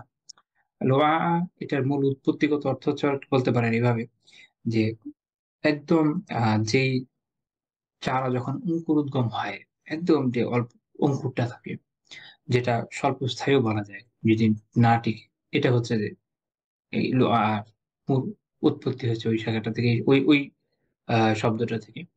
তো এটা দিয়ে বোঝানোর উদ্দেশ্য হচ্ছে যে দুনিয়ার জিনিসপত্র যে অঙ্কুরের মতো খুবই ভঙ্গুর, খুবই ছোট, ক্ষুদ্র। তারপর আল্লাহ রাসূল বললেন যে আমি তোমাদের যে ইসলাম যে তোমরা আগে ইসলাম গ্রহণ করেছো এবং এটার উপরে তাদের ইসলামের তোমাদের যে ইসলাম এটার উপরে আমি নির্ভর করেছি। অর্থাৎ যেহেতু তোমরা আগে ইসলাম কবুল করেছো, তার উপর দৃঢ় আছো, তাই তোমাদের তো আর এখন এটা দরকার নেই। তাদেরকে দিনে আনার জন্য এ বেচারা নতুন ইসলামে এসে তাদেরকে দেওয়া দরকার। যেমন আমরা থিংক সাফওয়ান ইবনে উমাইয়া রাদিয়াল্লাহু আনহু উনার ক্ষেত্রে এটা হয়েছিল যে উনি যখন এই নিয়ামতগুলো দেখলেন যেভাবে দেওয়া হচ্ছে, ইসলামের প্রতি উনি অত্যন্ত আকৃষ্ট হয়ে গেলেন এবং এরপর উনি খুব দৃঢ়তার সাথে ইসলামে পড়ছিলেন। এবং এই দিন যাদেরকে দেওয়া হয়েছিল তাদের বর্ণনা পাওয়া যায় যে তারা দিনের উপর খুব দৃঢ়তার সাথে ছিলেন এবং পরবর্তী সময়ে যখন রিদ্দার যুদ্ধ হয়, তায়েফের লোকজন এবং মক্কার লোকজন কিন্তু রিদ্দার দিকে যায় না।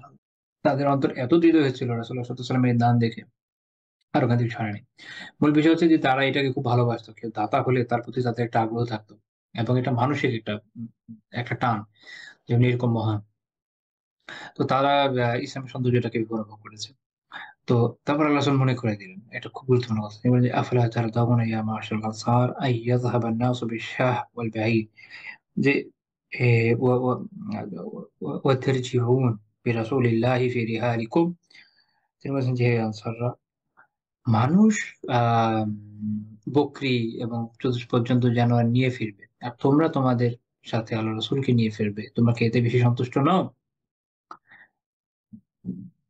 তিনি বলছেন, فوالذي نفس محمد بيده لولا الهجرة لكنت امرأ من الأنصار। তিনি বলছেন যে যেই সত্তার হাতে আমার প্রাণ তার কসম, যদি হিজরত না থাকতো তাহলে আমি আনসারদের একজনই হতাম।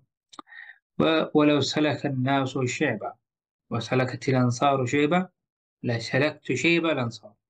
যদি মানুষ এক গিরিপথে যায় আর আনসারীর আরেক গিরিপথে যায়, গিরিপথ হচ্ছে আপনি একদিক দিয়ে গেলে আরেক দিকে যেতে পারবেন। একেকটা আলাদা রুট। এইজন্য উনি শেহেবের কথা বলছেন যে তাহলে আমি আনসারীরা যে গিরিপথে যাবে আমি সেই পথে।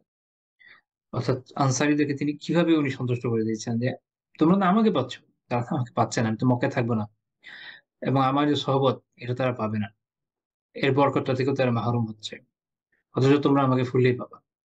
এবং বলছেন আমি তোমাদেরই একজন। আবার তার সাথে আত্মীয়তার বিষয় তো আছে। তারপর তিনি এটা মনে করে দিচ্ছেন যে মানুষ যেদিকে যান, আনসারীরা যেদিকে যাবে আমি তাদের সাথে। এবং বাস্তবেও এটা হয়েছে যে বিভিন্ন সময় তিনি জিহাদে যখন গিয়েছেন তাদের থেকে অনেক সময় পরামর্শ চেয়েছেন যে তোমাকে তাদের কি মত।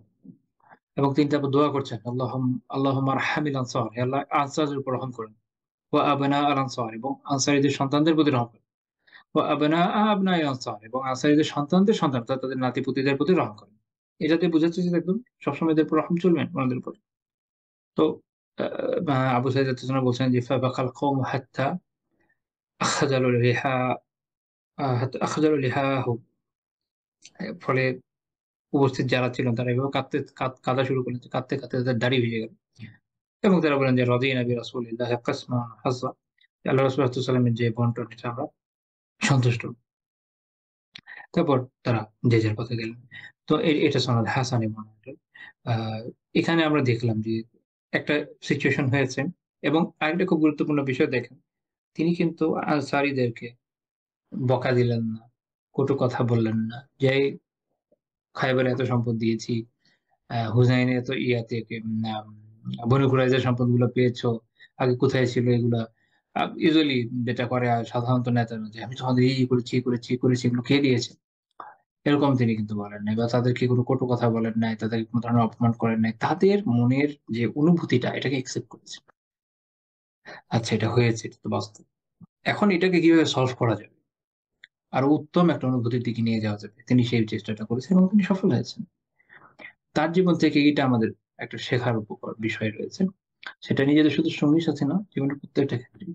আমাদের দেশে ইভেন পরিবারের ক্ষেত্রেও যদি স্ত্রীর সাথে স্বামীর কোনো সমস্যাও হয়, ওখানেও মানুষ আগে ডিনায়াল এ চলে যায়। বাস্তবে হয়তো হয়েছে, প্রবলেমটা আছে, মানতে চাইবে না। আবার কেউ তার নিজের মানসিক যে অবস্থা, এটা বলবে, এই সাহস পর্যন্ত আমরা করতে পারি না একজন অপরজনের কাছে। সেটা স্বামী-স্ত্রী থেকে নিয়ে, পাড়া-প্রতিবেশী থেকে নিয়ে, পুরো সামাজিক কালচারটা আমাদের এরকম। কিন্তু আপনি দেখেন যে কতটা অবলীলায় সাদ রাদিয়াল্লাহু আনহু এটা জানিয়ে দিচ্ছেন, আল্লাহ রাসূল জানছেন এবং উনি সমস্যাটার সমাধান করে দিচ্ছেন। এটা আমাদের শেখা উচিত। যেন আমাদের মানসিকতার একটা পরিবর্তন আসে। হয়তো এখন আমরা সে পরিবর্তন দেখছি না। কোন এক সময় হয়তো আমরা দেখব ইনশাআল্লাহ। আচ্ছা এর পরের পয়েন্ট, ৮ নম্বর পয়েন্ট। তিনি সাহাবীদের বিশেষ যে গুণ এগুলি সম্পর্কে অবহিত করতেন। অবহিত ছিলেন। প্রত্যেক মানুষের আলাদা কিছু গুণ থাকে। আমরা দেখি যে রাসূলুল্লাহ সাল্লাল্লাহু আলাইহি ওয়াসাল্লাম তার সাহাবীদের গুণ সম্পর্কে উল্লেখ করেছেন। ইমাম ইবনু মাজাহ রাহিমাহুল্লাহ এই হাদিসটা উল্লেখ করেছেন। ইমাম তিরমিজিও করেছেন বাট ইবনু মাজাহ সনদে আলী রাদিয়াল্লাহু আনহু কথাটা বেশি আছে। সেটা হচ্ছে আল্লাহ রাসূল বলছেন এবং এটা আপনারা সাধারণত জুমার খুতবার সময় শুনে থাকেন। হয়তো বুঝেন না অর্থ। আল্লাহ রাসূল বলছেন যে, "আরহামু উম্মতি বিউম্মতি আবু বকর।" আমার উম্মতের প্রতি আমার উম্মতের মধ্যে যে আমার উম্মতের প্রতি সবচেয়ে বেশি রহমদিল সে হচ্ছে আবু বকর। উম্মতের প্রতি অত্যন্ত দয়াময়। এই গুণটা তিনি জানেন আবু বকর রাদিয়াল্লাহু আনহু, যেটা তার উত্তম। ওয়া আশাদ্দুহুম ফি দীনিল্লাহি ওমর। অন্য বর্ণনায় আছে যে ফি আমরিল্লাহ। অর্থাৎ আল্লাহ তাআলার দ্বীনের ক্ষেত্রে, আল্লাহ তাআলার বিধানের ক্ষেত্রে এই উম্মতের মধ্যে সবচেয়ে কঠোর ছিল। অর্থাৎ আল্লাহ তাআলার বিধান অনেক দৃঢ়তার সাথে ধারণ। ওয়া আসদাকুহুম হায়াআন উসমান। তাদের মধ্যে সবচেয়ে বেশি লজ্জাশীল হচ্ছে গিয়ে ওসমান রাদিয়াল্লাহু আনহু। ওয়া আকদাহুম আলী ইবনে আবি তালিব এবং বিচার ফায়সালার ক্ষেত্রে সবচেয়ে অভিজ্ঞ হচ্ছে আর সবচেয়ে প্রাজ্ঞ হচ্ছে আলী রাদিয়াল্লাহু আনহু। এবং এই কারণে ওমর রাদিয়াল্লাহু তাআলার সময় আলী রাদিয়াল্লাহু তাআলা রাজ্যের আ অনেকটা ওই সময় প্রধান বিচারপতি পদ ছিল না, বাট এভাবে উনি অনেকটা সার্ভ করেছেন। মদিনাতে উনি বিচারপতি হিসেবে কাজ করেছেন।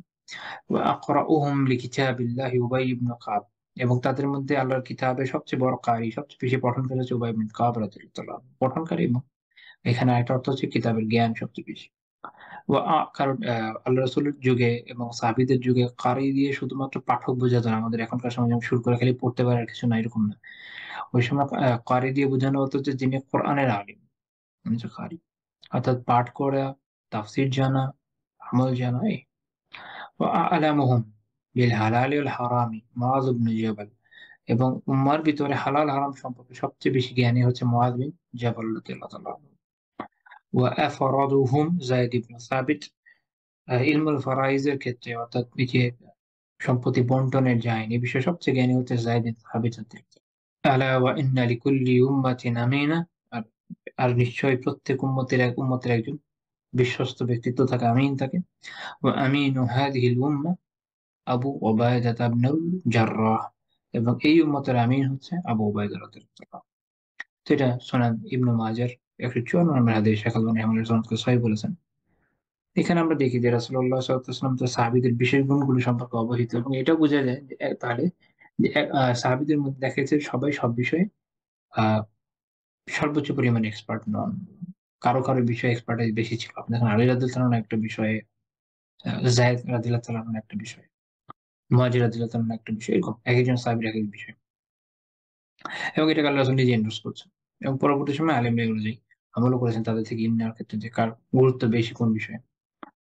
তারপর ধরেন আবু যর রাদিয়াল্লাহু তাআলা সম্পর্কে তিনি বলছেন যে মান সাররাহু ওয়া ইয়ানজুরা ইলা তাওয়াদু'i ঈসা ইবনে মারইয়াম ফালিয়ানজুর ইলা আবি যর।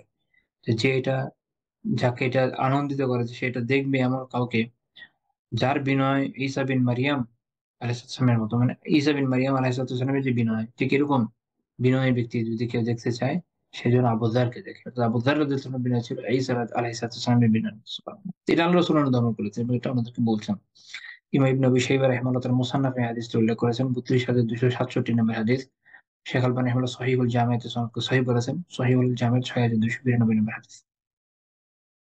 তো এখানে আমাদের বোঝার বিষয় যে একজন উত্তম ব্যক্তির এটা বৈশিষ্ট্য যে যাদের সাথে সে চলছে তাদের বিশেষত্ব গুলো জানা বোঝা। আমরা অনেক সময় হয়তো এক যুগ চলে যাচ্ছে কিন্তু আমাদের কোনো খবর নাই যে আমাদের সঙ্গী সাথীর মধ্যে কোন কোন বিশেষ গুণ আছে বা কার কোন গুণ আছে।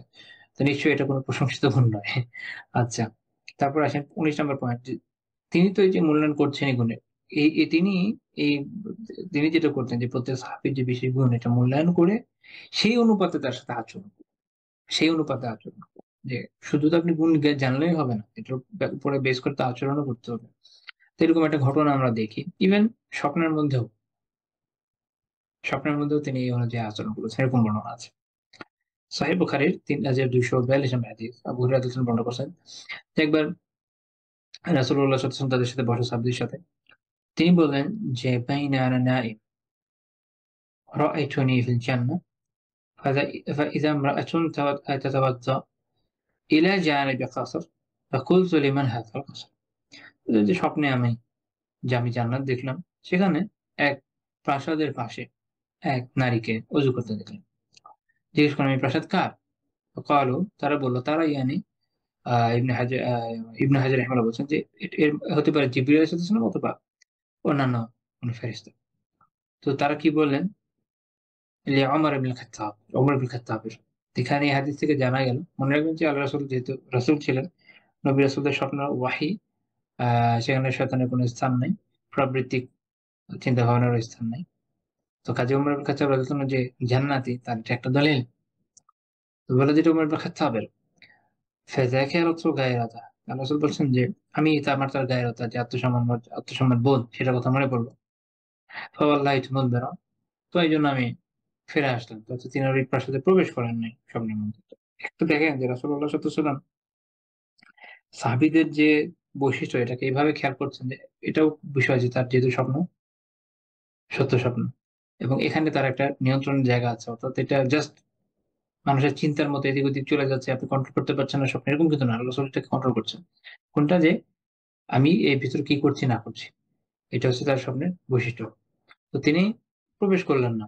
ইবনে বাত্তাল ইবনে বাত্তাল রাহিমাহুল্লাহ তাআলা সহিহ বুখারী ব্যাখ্যা তিনি বলছেন যে ফিহি হুকমু লিকুল্লি রাজুল বিমা ইয়ালামু মিন খুলুকি।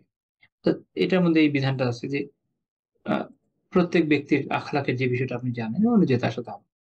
তাহলে আসলে কি করলেন যে ওমর রাদিয়াল্লাহু আনহু গায়রাত, তার যে আত্মসম্মান মর্যাদা বোধ এটা যেহেতু তিনি জানেন, তিনি চিন্তা করলেন যে তার বাসায় আমি প্রবেশ এখন নাই করি। তো এটা শুনে ওমর রাদিয়াল্লাহু আনহু কেঁদে দিলেন। মহাদেশিনের ব্যাখ্যা করছেন আনন্দে যে আল্লাহ রাসূল আমাকে কিভাবে মূল্যায়ন করেছেন এবং এটা বলছেন এবং তিনি বললেন যে আলাইকা গার ইয়া রাসূলুল্লাহ, রাসূল আমি কি আপনার সাথে ইয়ে করব, আমি কি আপনার সাথে গায়রত দেখাবো? কারণ আপনি। তো এখানে আমরা এই বিষয়টা শিখলাম যে আল্লাহ রাসূল সাল্লাল্লাহু আলাইহি ওয়াসাল্লাম যেভাবে সাহাবীদের মূল্যায়ন করতেন, ওমর রাদিয়াল্লাহু আনহুর ফজিলত এটা আমরা জানলাম এবং তিনি জান্নাতি হোক এটা আমরা জানলাম। উসমান রাদিয়াল্লাহু তাআলা আনহু লজ্জাশীলতার ক্ষেত্রে একই রকম তিনি মূল্যায়ন করেছেন, বর্ণনা পাওয়া যায় সহিহ বুখারীর দুঃখিত সহিহ মুসলিমের ২৪০১ নম্বর হাদিস আছে। আয়েশা রাদিয়াল্লাহু বলছেন যে একবার যে কানা রাসূলুল্লাহ সাল্লাল্লাহু আলাইহি ওয়াসাল্লাম মুত্তাজিআ ফি বাইতি, আল্লাহ রাসূল একদিন আমার বাসায় শুয়েছিলেন। কাশিফা আন ফাখিদাইহি আও সাকাইহি, তার পায়ের গোছা বা উরু খোলা ছিল। فاستأذن أبو بكر، কারণ আবু বকর রাদিয়াল্লাহু আনহু আসার অনুমতি চেলেন। فأذن له وهو على تلك الحال فتحدث, তো তিনি আবু বকর রাদিয়াল্লাহু আনহু অনুমতি দিলেন আসার এবং তিনি ওই অবস্থায় থাকলেন, নড়লেন না চললেন না এবং এরপর তার সাথে কথা বললেন। ثم استأذن عمر, এরপর ওমর রাদিয়াল্লাহু আনহু আসার অনুমতি চেলেন। فأذن له وهو كذلك فتحدث, এরপর তিনি ওই অবস্থায় থাকলেন এবং তিনি কথা বলছিলেন। ثم استأذن عثمان, এরপর ওসমান রাদিয়াল্লাহু আনহু অনুমতি চাইলেন ঘরে আসার। জালাসা রাসূলুল্লাহ সাল্লাল্লাহু আলাইহি ওয়াসাল্লাম, আল্লাহ রাসূল তখন বসে গেলেন। ফাসাওয়া সিয়াব, এবং কাপড় ঠিক করে নিলেন। তারপর তিনি যখন চলে গেলেন আসার তিনি জিজ্ঞেস করলেন যে দাখাল আবু বকর ফালাম تهتش له ولم تبالي ثم دخل عمر فلم تهتش له ولم تبالي ثم دخل عثمان فجلست وسويت ثيابه সহজ কথা যে যখন আবু বকর রাদিয়াল্লাহু আসলে তখন তো আপনি ঠিক করলেন না, পরোয়া করলেন না, এখন আপনি ঠিক করে ফেললেন কাপড়, কারণ কি? তিনি বলেন যে আলা আস্তাহি মিন রাজুল তাস্তাহি মিনহুল মালাইকা, আমি কি এমন ব্যক্তির প্রতি আহ লজ্জা করবো না যাকে, বা তার মূল্যায়ন করবো না যাকে ফেরেশতারা লজ্জা করে। অর্থাৎ উসমান রাদিয়াল্লাহু আনহু লজ্জা এত বেশি ছিল, ফেরেশতারা তাকে লজ্জা করতেন, এবং আল্লাহ রাসূল এই যে তার যে গুণটা এটাকে কি করলেন, তার যে এটাকে এন্ডোর্স করলেন এবং এটাকে মূল্যায়ন করলেন। ইমাম নবী রাহিমাহুল্লাহ বলেছেন যে ফিহি ফাযিলাতুন যাহিরা আলি উসমান, এটা উসমান রাদিয়াল্লাহু আনহুর যে ফজিলত এটা একদম সুস্পষ্ট। ওয়া আন্নাল হায়া সিফাতুন জামিলা মিন সিফাতিল মালায়েকা, এবং উনি বলছেন যে এবং হায়া, লজ্জা শরমের যে বিষয়টা, এটা উত্তম সুন্দর একটা সিফাত, যেটা ইভেন ফেরেশতাদের সিফাত। কারণ ফেরেশতারা এখানে কি আমরা দেখলাম, ফেরেশতারা কিন্তু লজ্জা করছেন। তো সেই অনুযায়ী বোঝা গেল যে এইটা ফেরেশতাদের সিফাত, এটা তাই আমাদের কি করা উচিত, অবলম্বন করা উচিত যতটুকু আমাদের সম্ভব। তো এটা বোর্ড পড়তে গিয়ে আবার একটু কনফিউশন আসতে পারে, কারণ মনে হতে পারে যে আচ্ছা তাহলে উনি উরু গলা রাখলেন, এরকম কিছু বর্ণনা পাওয়া যায়, যে সহি বর্ণনায় পাওয়া যায়। কিন্তু মনে রাখতে হবে যে উরু সতরের অন্তর্ভুক্ত, উরু সতরের অন্তর্ভুক্ত, এটা খোলা রাখার বৈধ নয়। কারণ আল্লাহ রাসূল নিজে বলেছেন যে ইন্নাল ফাখিদা আওরা, উরু হচ্ছে আওরার ভিতরে অন্তর্ভুক্ত। মুসনাদ আহমদের 22,494 নম্বর হাদিস, শেবান রাহিমাহুল্লাহ হাদিসকে হাসান বলেছেন। ইবনে সাহিব হাসান, দুই ধরনের বর্ণনায় পাওয়া যায় যে উরু হচ্ছে সতরের অন্তর্ভুক্ত, কাজে এটা ঢাকা থাকা দরকার। এটাকে আমরা আলোচনা করেছি যে নাভিতে তিনি হাঁটুর মধ্যে যা আছে পুরোটাই সতর। এখন দুই ধরনের হাদিস, একটাতে আল্লাহ রাসূলের আমল পাওয়া যাচ্ছে যে তিনি উরু খোলা রেখেছেন, অন্যদিকে তার কওয়াল বা বক্তব্য পাওয়া যাচ্ছে যে উরু আওরাতের অন্তর্ভুক্ত, কাজে এটা ঢাকা থাকা আবশ্যক। আর কায়দা হচ্ছে যখন এরকম বিপরীত ধর্মের রেওয়ায়াত পাওয়া যাবে, একটা কথার এবং একটা কাজের, তখন আল কাউলু মুকাদ্দাম আলাল ফি'ল, আমলের যে হাদিস তার উপরে তার যে বক্তব্য এটা প্রাধান্য পায়। এটা হচ্ছে কায়দা, এটা হচ্ছে কায়দা। এই কারণে উলামা, জুমহুর উলামার মত হচ্ছে এটা, যে উরু ইয়ের অন্তর্ভুক্ত, আওরাতের অন্তর্ভুক্ত। আল মাওসুদ ফিকিয়াতে বলছে ফাযাহাবা জুমহুরুল ফুকাহা ইলা আন্না ফাকিদার রাজুল আওরা, যে জুমহুর আলিম, অধিকাংশ আলিমের মতে, অধিকাংশ ফকিহদের মতে পুরুষের যে উরু এটা তার সতের অন্তর্ভুক্ত, ইয়াজিবু সাতরুহা, এটাকে ঢাকা ওয়াজিব, সাওয়াউন ফিস সালাহ আও ফি খারিজিহা, সেটা সালাতের ভিতরে বা বাইরে, সর্বাবস্থায় ঢাকাটা ওয়াজিব। তো এটা আমি প্রাসঙ্গিকভাবে বলে দিলাম, বর্ণনা থেকে এরকম মনে হতে পারে। আবার কোন আলেম যেমন শেখ আলবানী এমন একটা ব্যাখ্যা দিয়েছেন, সেটা হচ্ছে এটা আল্লাহ রাসূলের জন্য খাস ছিল, এটা অন্যদের ক্ষেত্রে হয় না। অন্য কেউ যদি খুলে দিতেন বা কারো যদি খোলা থাকতো, আল্লাহ রাসূল দেখা গেছে তাকে বলেছেন ঢেকে রাখতে, যেমন এটা যে হাদিসটা বললাম, এটা শুরুর অংশ ছিল এরকম, একজন সাহাবী ওর একটু খোলা ছিল, আসলে দেখে বলতে ঢেকে দিতে, মানে এটা আবার। তো এই হচ্ছে সমন্বয়। আল্লাহ আলম বিসওয়াব। আচ্ছা, তারপরে আসেন 20 নম্বর পয়েন্ট, যে সাহাবীদেরকে তিনি উত্তম পরিণামের সুসংবাদ দিতেন, উত্তম পরিণামের সুসংবাদ দিতেন। সহিহ বুখারী 3675 নম্বর হাদিস, আনাস রাদিয়াল্লাহু আনহু বলছেন যে রাসূলুল্লাহ সাল্লাল্লাহু আলাইহি ওয়াসাল্লাম একদিন উহুদে চললেন, উহুদ পাহাড়ের উপর চললেন, তার সাথে আবু বকর বা ওমর, ওসমান, এনারা আবু বকর এবং ওসমান রাদিয়াল্লাহু তার সাথে ছিলেন। ফারাজাফা বিহিম, তাদেরকে নিয়ে উহুদ তখন কেঁপে উঠল। আল্লাহ রাসূল কি বলেন, উসবুত উহুদ, হে উহুদ দৃঢ় হও, থামো, স্থির হও। ফাইন্নামা আলাইকা নাবিয়্যুন, কারণ তোমার উপর আছেন একজন নবী, সিদ্দীকুন, একজন সিদ্দীক, আমরা তো এটা বুঝেছি সিদ্দীকে আবু বকর, ও শাহীদান, এবং দুইজন শহীদ। অর্থাৎ দুইজন শহীদ তারা কে কারণ, ওমর এবং ওসমান রাদিয়াল্লাহু। তো এখানে আল্লাহ রাসূলের মুজিজা দেখা গেল। এক, তিনি পাহাড়কে কথা শোনালেন, এতে পাহাড় থেমে গেল, আর যদি ভূমিকম্প হয়ে থাকে ওটাও থামলো, এটা একটা মুজিজা। সাহাবীদেরকে তাদের শাহাদাতের সুসংবাদ দিলেন। কাকে? ওমর এবং উসমান রাদিয়াল্লাহু আনহুকে। তাহলে বোঝা গেল যে ওনারা যে শহীদ হয়েছে এটা হক পন্থায় হয়েছে। শিয়া যেমন মনে করে যে উমর রাদিয়াল্লাহু আনহুর শাহাদাত নিয়ে তারা খুব হ্যাপি, এবং যে আবু লুলু আল মাজুসি যে তাকে হত্যা করেছে, তারা মাজার বানিয়ে বসে আছে ইরানে, তাদের চিন্তার এটা একদমই বিপরীত। কারণ আল্লাহ রাসূল নিজে তার শাহাদাতের সুসংবাদ দিচ্ছেন, তাহলে এটা মকবুল শাহাদাত, যেটা ওহীর মাধ্যমে জানা গেছে। কাজেই তাকে যে মেরেছে সে নিশ্চয়ই পাবাচ্ছের বিপরীত ক্রমে। একই রকম ভাবে ওসমান রাদিয়াল্লাহু তাআলার ক্ষেত্রেও তাই। তাহলে এটাও বোঝা গেল যে ওসমান রাদিয়াল্লাহু তাআলার শাহাদাত ওনার সঠিক কর্মপন্থার মাধ্যমে হয়েছে, ওটা ভুল নয়। এবং এই শাহাদাত সঠিক। আল্লাহ রাসূল আগে থেকেই জানতেন এটা হতে যাচ্ছে, কারণ অনেক আগে থেকেই সুসংবাদ দিয়ে দিয়েছেন যে উনি ওসমান রাদিয়াল্লাহু আনহু শহীদ হতে যাচ্ছেন। কাজে ওনার যে পদক্ষেপ উনি যা যা করেছেন এবং যে পদক্ষেপের মাধ্যমে এগিয়ে গিয়েছেন শেষ পর্যন্ত যে পরিণত হয়েছে, এবং এটা হক ছিল, এটা বাতিলের কোনো লেশ ছিল না। কাজে যারা ওরিয়েন্টালিস্টদের কারণে বা অন্যান্য কারণে ভিন্ন চিন্তাধারা রাখে, এটা সঠিক নয়। তারপরে আসেন, বিভিন্ন সাহাবীদেরকে তিনি জান্নাতের সুসংবাদও দিয়েছেন। যেমন আপনারা জানেন যে আশারে মুবাশশারা গল্প আমরা জানি। সনদ তিরমিজি 3748 নম্বর হাদিস। রাসূলুল্লাহ সাল্লাল্লাহু আলাইহি ওয়াসাল্লাম বলছেন, আশারাতুন ফিল জান্নাহ, 10 জন জান্নাতে। এটা হচ্ছে সাঈদ বিন যায়েদ রাদিয়াল্লাহু আনহু বর্ণনা করেছেন। 10 জন জান্নাতে, কে কে? উনি নিজেও কিন্তু জানতেন, সাঈদ বিন যায়েদ রাদিয়াল্লাহু আনহু। কি বলছেন 10 জন কে কে? তিনি বলছেন, আল্লাহ রাসূল বলছেন যে আবু বকর ফিল জান্নাহ, আবু বকর জান্নাতে, আবু বকর জান্নাতে, ওয়া উমর ফিল জান্নাহ, উমর জান্নাতে, উসমান ওয়া আলী ওয়া জুবাইর ওয়া তালহা ওয়া আব্দুর রহমান ওয়া আবু উবাইদা ওয়া সাদ বিন আবি ওয়াক্কাস, এদের প্রত্যেকেই জান্নাতে। 9 জন হলো। 10 জনের কথা তিনি আর বলছেন না। রাবী বর্ণনা করছেন যে ওয়া সাকাতা আনিল আশির, 10 নম্বর জনের কথা তিনি বলছেন না। সাঈদ বিন যায়েদ রাদিয়াল্লাহু আনহুর উপনাম কুনিয়াত ছিল হচ্ছে আবুল আওয়ার। আবুল আওয়ার। তো যারা উপস্থিত ছিল ছাত্ররা, তারা জিজ্ঞেস করেন যে মানে শুধু আল্লাহ ইয়া আবুল আওয়ার মানিল আশির, আল্লাহর কসম দিয়ে আমরা জিজ্ঞেস করছি আবুল আওয়ার 10 নম্বর জন কে ছিলেন। তারা বুঝতে পেরেছেন তিনি বলছেন না, এখানে ইস্যু আছে। তো তিনি যখন বলেন যে নাশাদতু মিউনি বিল্লাহ, আবুল তিনি বলেন, আবুল আওয়ার ফিল জান্নাহ। তো তোমরা যেহেতু আল্লাহ তাআলা কসম দিয়ে জিজ্ঞেস করছো, তো এটা জানো যে আবুল আওয়ারের জন্য। আপনি সাহাবীদের জীবনটা দেখা, সুবহানাল্লাহ। জান্নাতের ব্যাপারে সুসংবাদ পাওয়ার পর তারা যেভাবে আমল করেছেন, যেভাবে জান্নাতের জন্য আহ আহ উদগ্রীব ছিলেন, এর বিপরীতে আমাদের অবস্থাটা চিন্তা করেন। আমাদের কোনো গ্যারান্টি নেই আমাদের কি হবে, আমরা তো তারপরে একদম গা ভাসিয়ে চলছি। আল্লাহ তাআলা আমাদের অবস্থান শুধরান। এই হাদিস শেখ আলবানী রাহমাতুল্লাহ সাহেব বলেছেন। তারপর ধরেন হাসান হোসেন রাদিয়াল্লাহু আনহুর ব্যাপারে তিনি বলেছেন যে আল হাসান ওয়াল হুসাইন সাইয়্যিদা শাবাবি আহলিল জান্নাহ, হাসান এবং হুসাইন জান্নাতি যুবকদের দুজন সর্দার।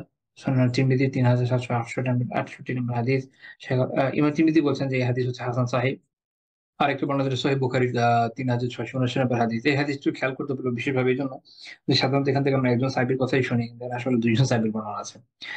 সেটা হচ্ছে যে রাসূলুল্লাহ সাল্লাল্লাহু আলাইহি ওয়াসাল্লাম বলছেন যে রাআইতুনি দাখালতুল জান্নাহ, আমাকে জান্নাত দেখা যাচ্ছে যে আমি প্রবেশ করেছি। ফাইযা আনা, আহ, তিনি বলছেন যে ফাইযা আনা বিরুমাইসা ইমরাআতি আবি তালহা, তিনি বলছেন যে আমি তখন, তিনি কাকে দেখেছেন যেখানে?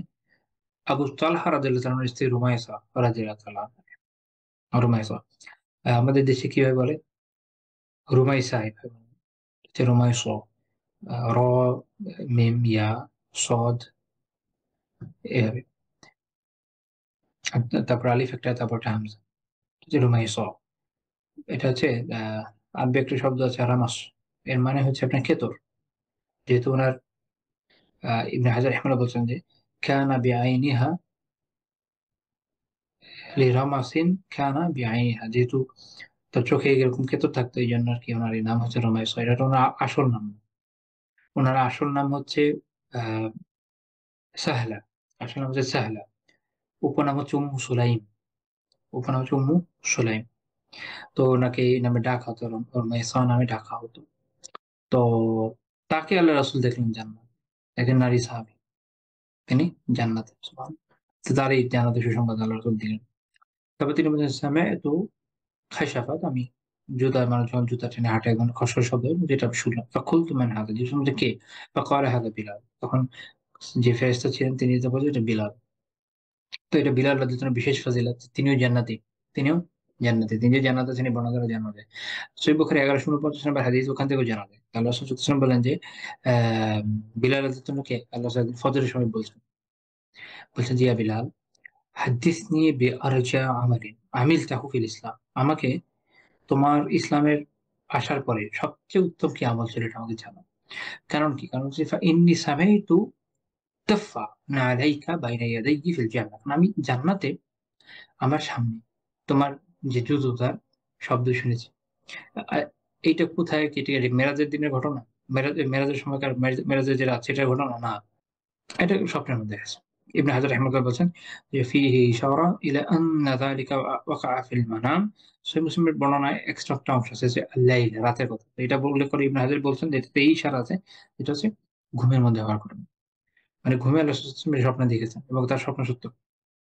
তো স্বপ্নে তিনি জান্নাতে গেছেন, তিনি এখানে বিলাল রাদিয়াল্লাহু আনহু পেয়েছেন। তো তখন যখন যে জিজ্ঞেস করতেছে, "কি আমল করেছো?